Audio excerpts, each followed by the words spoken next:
Mình cùng là chú bác sĩ ý thì sẽ lưu lâu phai nào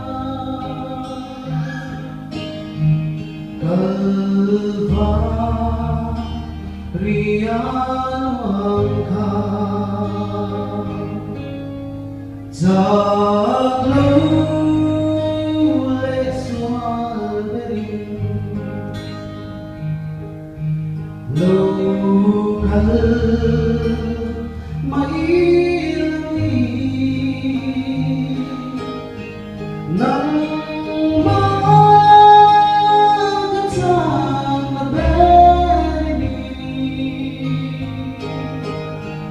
cả xóa đến phải lâu bao lâu gần nắng mà bên cùng đi bùa linh xin linh linh theo thì sẽ lưu loạn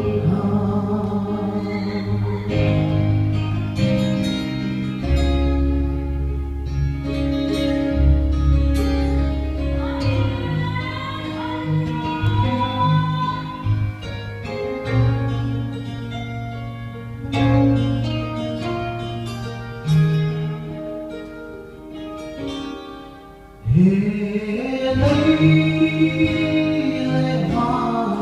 kia đây sẽ lên ring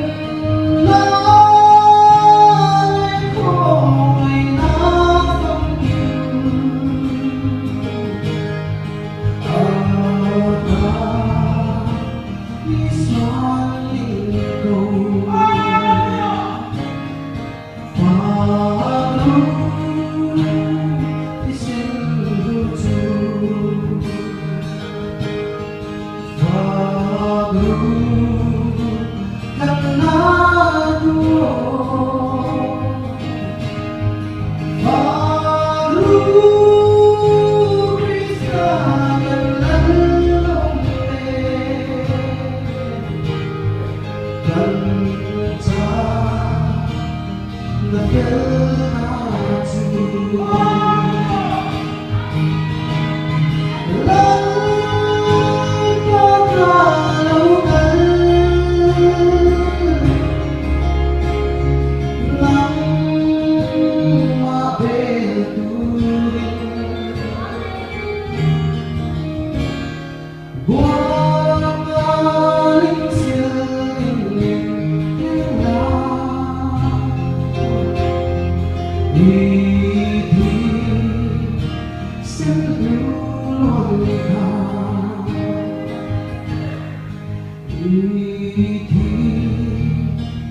subscribe